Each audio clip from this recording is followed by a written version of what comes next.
Hey, you all, and good morning. Carpetbagger here, coming to you live from deep in the heart of Texas. More specifically, we are still in Houston, Texas, and today we are going to start out by invoking the EM rule. We are here in front of the Houston Toy Museum. This is a museum that has popped up recently in the last couple of years, a museum containing vintage toys. So I figured this would be a good place to start our day. So please follow me.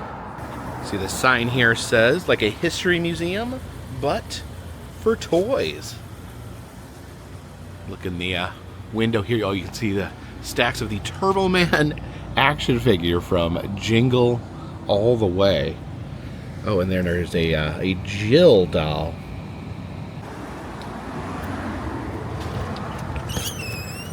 And here we are. Check this out. You can see here they have a start out with kind of a toys through the decades, starting out here with the 50s. See the Raggedy Ann doll, the chattering teeth, those classic magic kits. This is a radar search game. The Candyland game down here. The thing about Candyland is I remember I would win as a kid, and then one day I realized there was actually no skill whatsoever to winning. You drew the colors at random, you moved at random, there was no choices to be made. So yeah, it makes kids think they're winning games, but really it's just like flipping a coin. The 60s here, such classics as the Rock'em Sock'em robots. Oh, look at this little guy here. The troll dolls there, and is that like their dog there, a troll dog? And I remember as a kid, these jolly chimps, they absolutely terrified me. I remember my dad's girlfriend had a book that had the monkey on the cover, and I was like afraid to even go near the book. Now I'm fascinated with it. I want to pick up my own musical jolly chimp somewhere, but they're actually pretty hard to find. There's the $6 Million Man action figure. I remember my grandmother had that in her toy box in the back row. Yeah, these are toys from the 70s here. Got Bert and Ernie. It's a pretty amazing Wizard of Oz play set there, the Emerald City play set. And then Hungry Hungry Hippos. Played this game as well. I don't think I ever played the game actually by the rules. I remember just as kids, we would just jam on the levers and just try to gobble. I think there's actually more. There's like a whole way to play, but we just like going crazy with that one. And then perfection. I remember this one too. We have to like solve the puzzle before it like explodes. You set like the clock and it like shoots all the pieces out if you don't solve it fast enough. It's Dungeons and Dragons. I remember like having vague memories of owning this octopus. I feel like I own this octopus. I don't know if I even knew it was Dungeons and Dragons, but I think I'm having remembrances of this octopus. Oh, apparently the rubber ducky. Invented in 1977. So this is the 80s here, solidly getting into my childhood. G.I. Joes. Never cared much for G.I. Joes. I did love the Ninja Turtles, though. See the Cabbage Patch astronaut there. And then look at this, all these pro wrestling figures in the big blue steel cage. Looks like they got different figures from different time periods, different sizes, different scales in there. Oh yeah, we're getting into the good stuff. You can see the Hulk Hogan wrestling buddy, the Teddy Ruxpin, which was amazing. Remember you put like a cassette in the back and it would talk, and it was like the most magical thing in the world. And then probably my favorite childhood toy, the My Pet Monster. Jen actually found one of these for me for Christmas a few years back. I was so excited. Oh yeah, Alf, Pee-wee, Rainbow Bright, the cartoon version of the Ghostbusters. Oh, what are these things? I think these are Popples. Popples. I had one of these where it like folds into a ball. And then I had a Pound Puppy as well, the creepy crawler set where you make little rubber worms and whatnot. Some sort of My Little Pony castle there. Into the 90s, we have the Beanie Babies. I was just, for some reason, I don't know what triggered it. Yesterday I was wondering if all those Beanie Babies that were worth thousands of dollars, if they're still worth anything. If anyone knows the answer to that, leave a comment in the comment section. But yeah, the little kids' toys here from the 90s. Of course, the 90s is when I discovered this right here, the Nintendo Entertainment System. This took up all my time in the 90s. My entire 90s was spent playing this this here and the other upcoming video games. I remember that robot. Was it Rob the Robot? Where he like literally did nothing. It's like the most useless accessory, but he was so cool. Everyone wanted him. This is the new millennium. The toys past the 90s, which, you know, clearly aren't as cool as the stuff that we had. Oh, there's one of those weird. I remember these were a big deal. My daughter got one of these for Christmas one year. It was they like come to life and skitter around the house.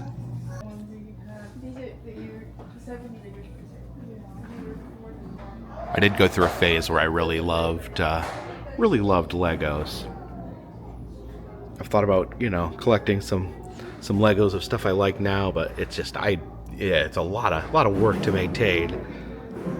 Different troll dolls over the years, how they started in the the 60s or 70s, and apparently still around to this day. They actually have those modern movies of the troll dolls. Oh, look at this! This is a Trolliminator. He's like a cyborg troll. That is a lot of fun. There's a museum completely dedicated to trolls in Ohio, the Troll Hole, which is a lot of fun. Here is a Lego version of Houston, made by the Houston Brick Club. Wonder if the Toy Museum is here anywhere in Lego form. I'm not that familiar with like downtown Houston. So I'm looking for things that I might recognize. I mean, I need to explore the city of Houston a little more because I don't really know what any of this stuff is.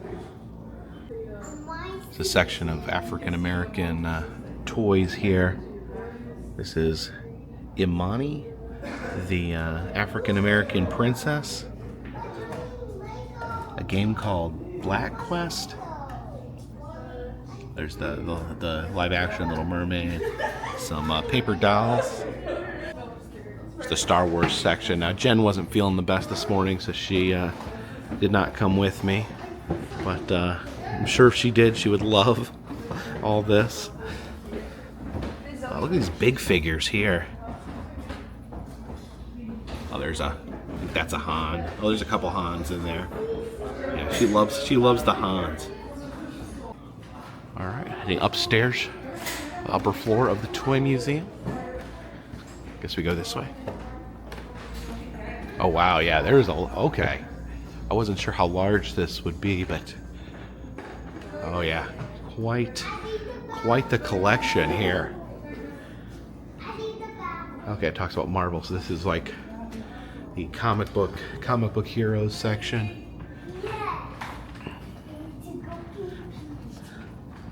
Spider-Man. Well, then this is the DC stuff, the Superman and Batman and all their friends. Here is the Millennium Falcon playset. I got Jen one of these, a vintage one of these for Christmas one year. Although I don't think hers has all these cool stickers on it. I don't think it came with those. But I had some of these as a kid. I remember I had the Wampa. I always like monsters and stuff like that. That's what my dad said. He said he would always take me to buy a toy, and he said I would always pick out the weirdest, ugliest guy that they had. Because I remember I had the Wampa and I had the Rancor, and he could eat stuff. And I remember, I would always try to shove different things in his mouth, and occasionally things would just fall out that I didn't even remember putting in there. I remember like rocks and leaves in his stomach. I had the Ewok Village, so I liked the Ewoks. I didn't care about the people. I liked the Rancor, the Wampa, the Ewoks, all the different creatures. I've always been a fan of creatures. I feel like the Light Bright, possibly the most hated toy by parents, because you would leave the tiny little pieces of plastic laying all over the house. When you get a Light Bright, your entire house is full of little plastic pegs. These are like educational toys, or toys that make you learn things. I remember these from somewhere. It's a tackle box full of animal cards. Yeah, I like messing around with stuff like this. I had a little science kit, a little microscope. Anyone else remember this calculator? Oh man, yeah, little things like that definitely bring back memories. The Fisher-Price case here. Oh man, I don't know if this is like literally. I remember the phone. Like literally, everyone had one of these. Probably one of the most like just constant presences in any house with children was this phone right here. It just seems like every child had that phone. The little people there. They just had like their body was basically just like a peg with a head on it. And look at these. I love these. The Mr. Potato Head. Now that's the one I had there. That's my era of Potato Head. But I actually like these better. And you can get his friends, Mr. Pepperhead, Mr. Orange Head, Mr. Cucumber Head, and okay, they're different names. That's actually Katie Carrot, Katie the Carrot. There, this case of plushies. It's interesting stuff there. Look at that polka dotted monkey there. Oh, is that Flipper? The Flipper the dolphin wearing the Flipper hat, and Care Bears, of course. I actually really loved the Care Bears cartoon as a child. It's very, very entertained. I think that's got to be Casper, right? Casper the Friendly Ghost. Oh, there's one of those Monchichis. Those kind of always creeped me out for some reason. But there's E.T. All sorts of different monkeys. Oh, and there's the Berenstain Bears. You know, I really, really thought it was Berenstein. Dolls in the case over here. You have My Buddy, along with his friend Big Sister. I remember My Buddy. They based Chucky from Child's Play on My Buddy, which I probably did not help the sales. And I think to this day, Chucky's probably better known than My Buddy. Okay, this is the Sara Lee doll from 1951, and it is said to be the first anthropologically correct doll for African American children. I guess they had dolls that were black before, but they were just palette swaps. They were just white dolls that used different pigment. But this was actually the other features were meant to reflect African American features. There's the box for Archie Bunker's grandson, Joey Stivic, a Joey Stivic doll. Possibly what's most disturbing is there you see Archie Bunker holding his grandson. It says he drinks. This is a drinking wet doll. Is physically correct male. So that's good to know, I guess. Some vintage toys over here. And yeah, I've played with some forms of these. You got the Barrel of Monkeys there. It's a lot of fun. Early Cooties.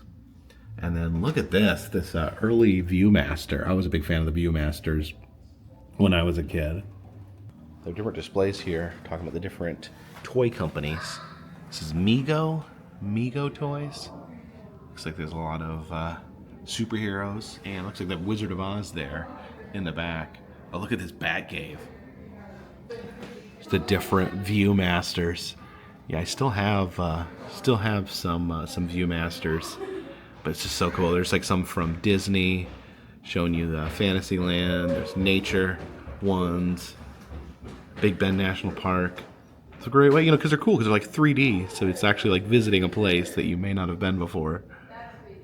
There's like a Viewmaster projector that like projects on the wall. Here is Sherwood Forest from Robin Hood, Prince of Thieves. And my understanding is, I read this before, that this is just the Ewok Village. They just sold a new version of the Ewok Village and inserted the Robin Hood characters. A lot of different McDonald's-based toys. I guess these are for making ice cream and McFlurries. Hopefully these work more often than the actual machines, right? And then here's some of the McDonaldland characters. The Hamburglar in his original form. The Professor. Captain Crook. He's an older character. I think he stole Filet-O-Fish sandwiches. Oh, look at this. This is the replica of the Simpsons living room. You could tell by the crooked sailboat painting. Also, there's Bart's skateboard. Oh.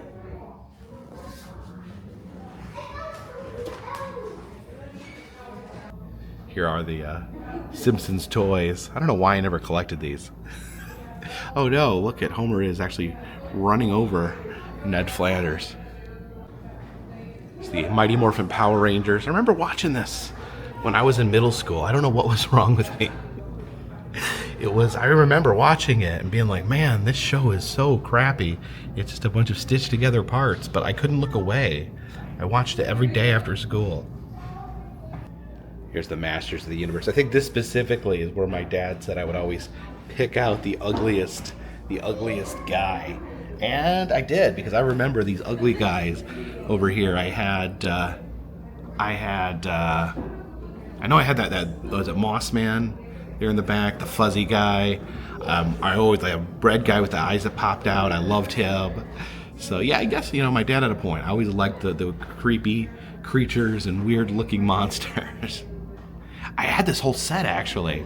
Now that I'm seeing it, it had this microphone where you could be like, ha ha ha ha ha. What is it? It's Snake? I think it's Snake Mountain.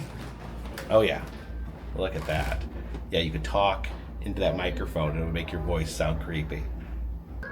And I think this is She-Ra. Oh yeah, She-Ra, Princess of Power here. I had this here. I don't know what it is, but it just sparked a memory in my head. It's like an owl with like giant Dumbo ears. That's really, what is that thing? Oh yeah, I just it stirred something in my brain and then I remembered that I hadn't thought about in 40 years. You can see the Cabbage Patch Dolls here. Now, of course, many times I've been to Babyland General in Georgia, where Cabbage Patch Dolls are made. Which tells the story of Xavier Roberts and how he invented the Cabbage Patch Doll. But here they give a different story. They talk about Xavier Roberts stealing the design from a woman named Martha Nelson Thomas, which is a story I have heard. I know he eventually did settle with her. He paid her out and got ownership of the dolls. But I think there was always some bitterness that he may have done some tactics to gain control of the Cabbage Patch Doll empire. And the Rainbow Bright characters and Strawberry Shortcake. This is Polly Pocket over here, and the Pez dispensers. I definitely remember these as a kid. I don't think I ever used them to necessarily carry around Pez, because I usually ate the Pez within 5 minutes.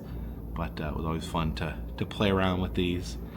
Oh, this clown here. I forget this clown's name, but he's actually the original mascot of the Pez company.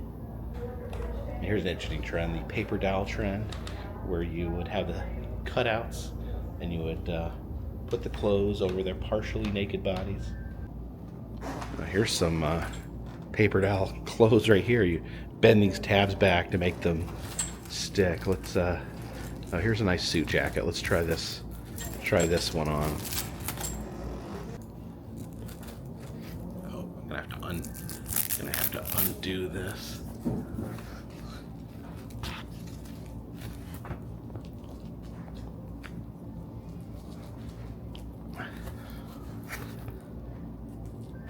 There we go.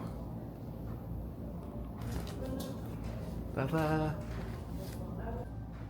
Here's Barbie and all her iterations.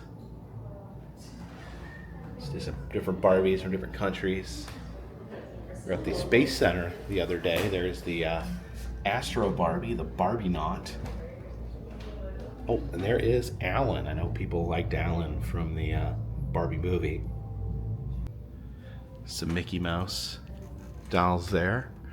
And there is Mickey Mouse's Weeble Magic Kingdom. Looks like you got the castle, and then for some reason the Space Mountain track is wrapped around the castle. These Matchbox cars, these were really popular when I was a kid, all the little miniature vehicles. And you would take them for races on these tracks here. And then it was always fun to take these orange tracks and whip the other kids with them. I remember these are things that it would always break down to kids fighting, whipping each other with these orange tracks. And I was part of the California Raisins craze. I remember they gave them away at Hardee's, and I didn't even eat at Hardee's when I was a kid, but for some reason I was literally obsessed. I wanted the as many California raisins as I could possibly get. I think I was driving my parents insane, who had no idea why I was so interested in these raisins. And even looking back, I don't even know why I wanted these so bad. The Ninja Turtles were fairly big deal to me as a kid, watching them every day after school. And I remember, no matter how hard I looked, I could never find that Michelangelo at Cave Art. I could get the other, I think I had all the other turtles that I saved up for, but could not get my hands on a Michelangelo. Got the G.I. Joe section. This was one I wasn't too interested in as a kid. I just didn't care much about the whole military aspect. This section of the museum was like kind of a play area where you can play with some of the little people, Fisher-Price little people. Maybe put together a Mr. Potato Head. Oh. Or even play a little bit of Super Nintendo. This is cool. This is like one of the displays they would have had at the store, like at Kmart or Walmart, where it's sealed and you could play it in the store. You know, you may have never had a chance to even try it out. So you get to the store and you actually have an opportunity to try the game out in the store. This is Super Mario World.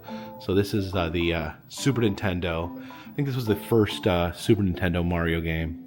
It's actually pretty awkward because like the controller's kind of like locked in place down here, so you can't really move around with it very much. You had to play kind of locked in place. It's kind of awkward. I remember even right now I'm so tall, I'm an adult, so it's like hard to reach down. But even as a kid, I remember it was just really hard to control this as trying to play it in the store.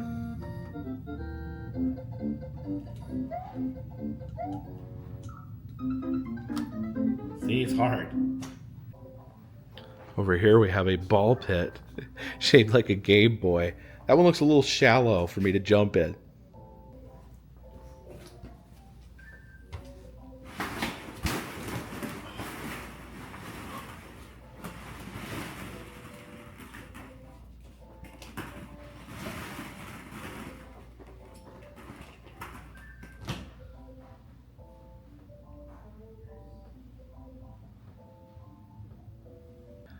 Got some photo ops over here, including the Beanie Baby wall.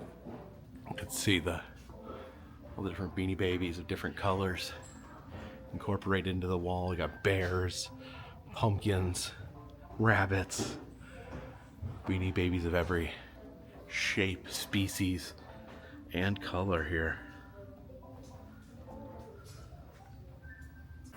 That's actually a pretty fun photo op here. It's the wall of 1,000 beanies.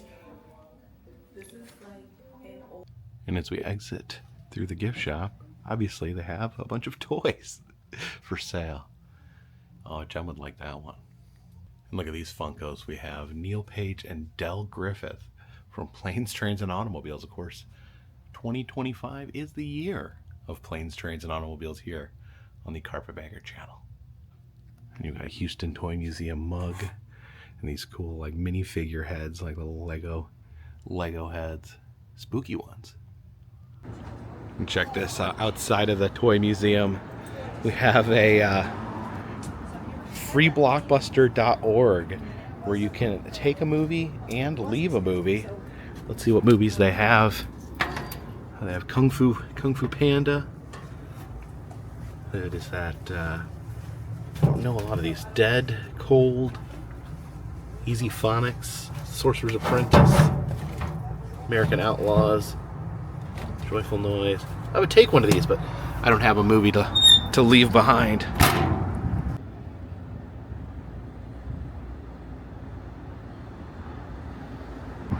And a few doors down from the Houston Toy Museum is this hair salon, Venus Hair. And look at this art car here. It looks like maybe an ambulance hearse covered in cats. Now I know Houston known for art cars. There used to be an art car museum in Houston. I do not think that is here anymore. And I know they have a art car parade. And actually I just noticed in the window that this car was actually in the art car parade. You see the was number 135 in the Orange Show's Houston art car parade. So always love a good art car. You can look at you can see the art extends inside. Oh yeah, look, all those beads and rosaries and different adornments hanging on the inside of the car. Very cool. I guess you can always just stumble upon a random art car here in Houston. So the Houston Toy Museum, a very wonderful trip down memory lane. A lot of memories awoken going through the museum. But there is something else I wanted to check out today, given that we are in the greater Houston area. Something I've been wanting to check out for a little bit.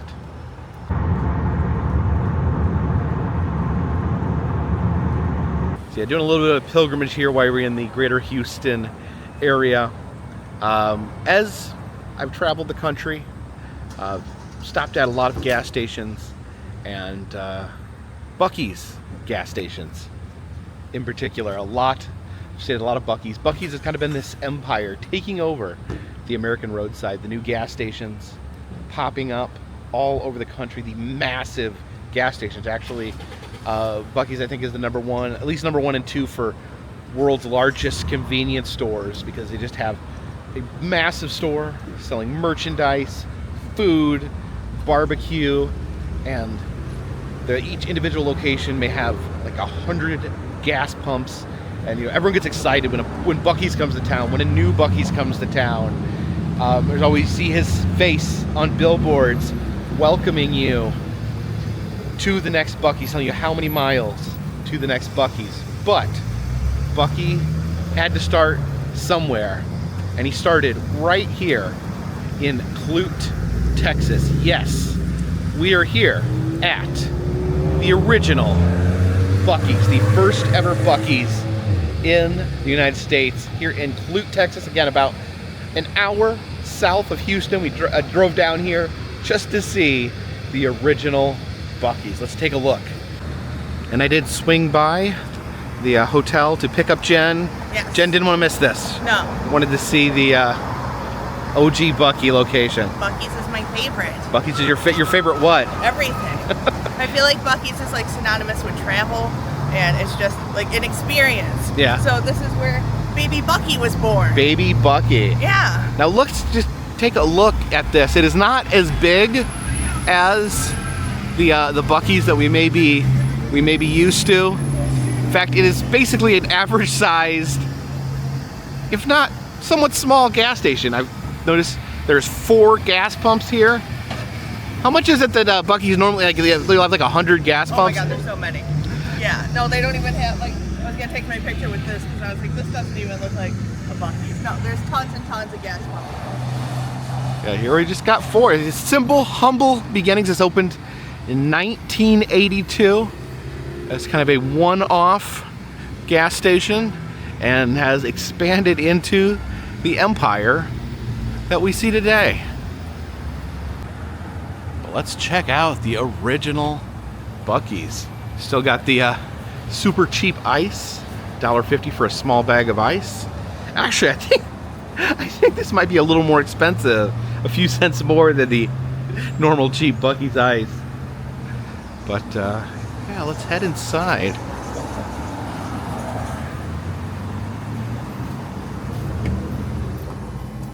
Jem, what do you think of the original Buc-ees? They have some Buc-ees things. Do they?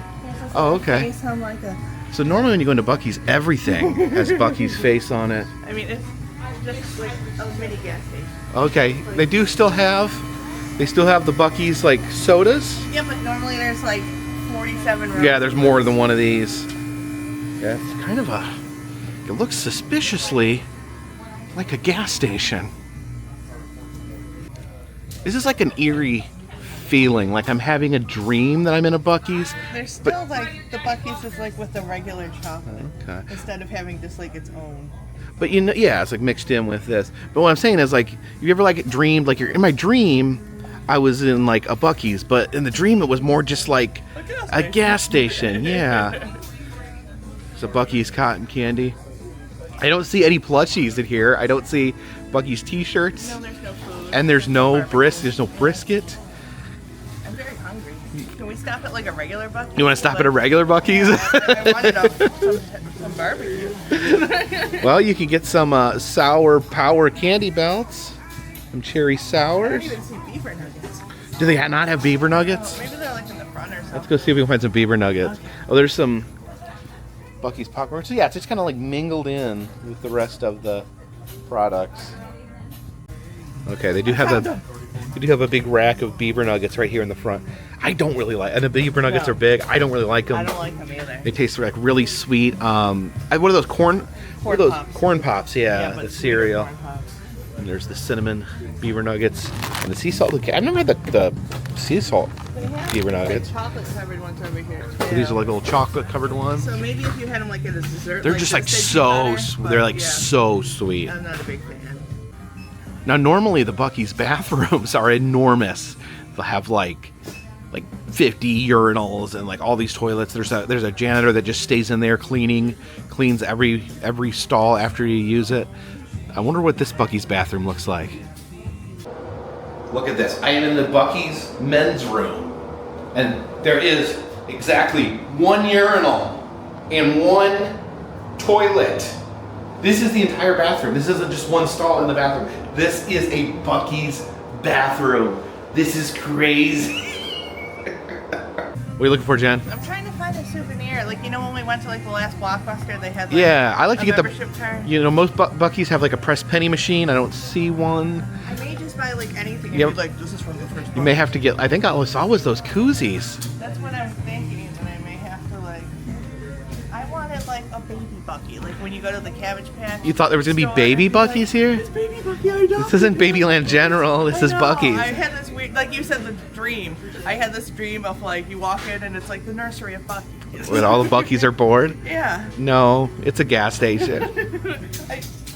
Well, I may have to get like Oh, there's something. These are Buc-ee's. sunglasses and be like. These glasses don't even have beavers on them. This is all. Is this like all the souvenirs they I couldn't have? find a sticker or anything. No stickers. I may have to buy a koozie and be like, this is from the first Buc-ee. Buc-ee was this is- born in this koozie. This is something else. You born see, in- we're definitely in a Buc-ee's, but it just doesn't feel like a Buc-ee's. What's He was that? born inside this koozie. He was born inside that koozie. Yeah. Now, one thing I can say is the store's very clean. It kind of, Buc-ee's kind of known for being clean, well maintained. That's definitely here. There's someone sweeping right now, sweeping the whole store. The bathroom is clean, so they keep that cleanliness. It's just basically, it's just a normal gas station. Other than that, there's a Buc-ee 24 can cooler. That's a souvenir. The only stuff they have is stuff to keep your cans in. All the other souvenirs are beer related. See, most of the Buc-ee's you can get a T-shirt that has the name of that Buc-ee's I know, on it, the that's what I city. wanted. I don't see a Clute, Texas Buc-ee shirt. That's what I want. Yeah, that's what I want. Yeah. No, but this is just normal gas station type stuff. So yes, the birthplace of Buc-ee's here in Clute, Texas.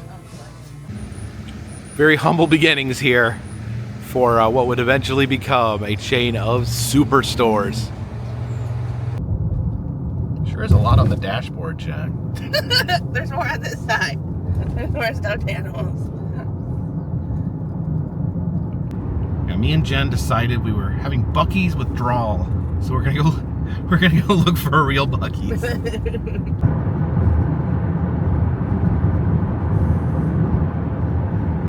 Stopped off in Pearland, Texas, here at a more modern Buc-ees. Of course, this one is actually not that big, honestly. I guess the original Buc-ees built here in Texas, a little smaller than some of the Buc-ees they have built across the country. I guess as they build more and more Buc-ees, they just get bigger and bigger. Still though, this one is a lot larger than the one in Clute. You can see Clute had 4 gas pumps.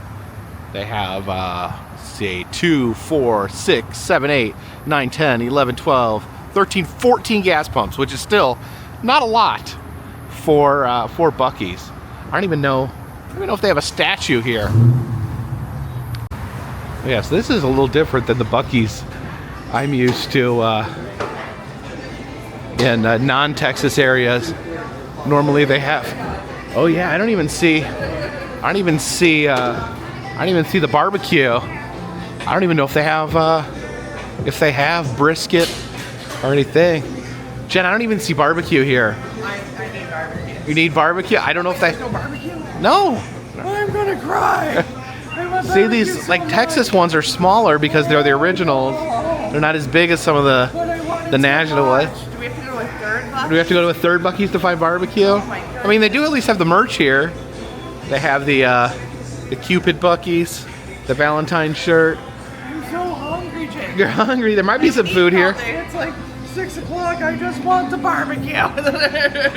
You can get a Buc-ee's Pearland, Texas t-shirt. I really wanted the Buc-ee's Clute shirt, but I think I may have to make one.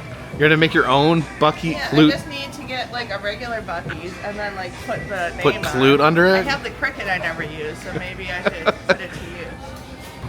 So, and this is the shirt that shows where all the different Buc-ees were built. Now they're calling the Clute one, that's called Lake Jackson here. That was the one we were just at. 1982. That was. It's older than me. I guess it's Lake Jackson. Buc-ee's older than I am? Yeah, Lake Jackson / Clute was made in 1982. This one here was 2007. So this is definitely an older Buc-ee's.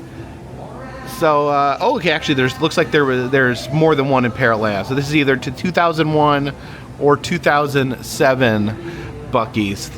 Most recent one in here is the Springfield, Missouri.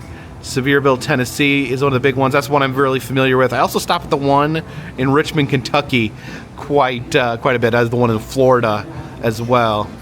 So we're getting a lesson in Buc-ees and how what? I don't know this one. You don't own that one? You own a lot of plush Buc-ees. Are you sure you don't own that? Yeah, I don't have the really big one. Oh no. Do you have a bakery over here? I got some muffins, some cookies. So they do have barbecue here. The chopped brisket sandwich, the big buckin brisket sandwich, and they even have some sausage sticks. They have it? They have it, but I don't know where they make it because they don't have the brisket board out here. But they do have it. You can purchase it. You just can't see it being made. You're gonna get a pulled pork sandwich. I don't know. I feel weird eating it when I haven't seen them make it on a cutting board. I trust them. You trust them? Buc-ee's backstage with his beaver. Buc-ee's backstage. He puts it on and then he closes it with his tail. That's ridiculous, Chad. I'm gonna go with this one. It says Tox. So, I mean, now that you said that, that's all I can see, but it's supposed to be Texas. Oh, so it'd be TX with a little Yeah. Buc-ee in the middle? Oh. Do you think people think this is Tox? I thought it said Tox. I still like it. If you even look up at the Buc-ee there, he actually looks a little different. Like it's a little less sleek of a design. It's similar, but a little less sleek of a design. So you know that saying where they say everything is bigger in Texas? It's wrong, because the Buc-ee's in Texas, despite being a Texas-based company, despite being founded here in Texas, the Buc-ee's in Texas are actually smaller. Yeah. Because once they did their national expansion, when they built the ones in Florida, they built the ones in Kentucky, in Sevierville, Colorado. They're all massive. They build each one bigger than the last. Missouri, I think. But then Springfield, Missouri. By comparison, the OG ones that originally became popular here in Texas seem tiny. Obviously, the one that we saw originally, the first one in Clute or Lake Jackson, that was barely recognizable from a different gas station. But this one too, even though this has more of the feel of a Buc-ee's, it's still a very tiny and condensed version. So it's just weird as being someone who travels all over, stops at the different Buc-ee's, sees these massive Buc-ee's, to come back and see the tiny original ones. No, I'm glad that I could see the home base of Buc-ee's because it's see the humble favorite company. The favorite company. Yeah. Their humble beginnings of I even got a Buc-ee's. sandwich. You got your sandwich? You couldn't say no to Buc-ee's barbecue? It's delicious. Every time I wear a Buc-ee shirt, people stop me and ask me about it. Like, it's the hot thing. And I told you, like, I think it's synonymous with traveling now. Yeah, so kind of that road trip, look vibe. So it's like part of a road trip. So I like seek out Buc-ee's along the way. So like from driving for like 10 hours, like at least I have like stops and like it doesn't seem quite as long. So yeah, it looks it's like kind of like a modern Oasis. The first Buc-ee's we went to, the original, it looked like most people were just stopping to get gas on their way home and beer and lottery tickets. Yeah, but it wasn't the same kind of feel. It's evolved into something else. But thank you guys for coming and joining us today as we delve into the history of Buc-ee's and visit these early iterations of Buc-ee's. Sorry I missed the toy museum. It seemed fun. It was a lot of fun. Maybe next time. Yeah. But thank you guys. If you like these videos, please subscribe. I travel around the country, film roadside attractions, amusement parks, museums, haunted houses, gas stations, and other fun random stuff. If you'd like to help out, consider contributing to Patreon. $3 or more gets you a postcard once a month from me to you. Also selling enamel pins in the Etsy shop, as well as pressed pennies, motel key fobs, stickers, other fun stuff. And still doing personalized messages on Cameo if you're interested in that. All those things help keep this train on the track, this boat in the water, and this dirigible in the air. Until next time, my friends, this one's in the bag. Beaver nugget.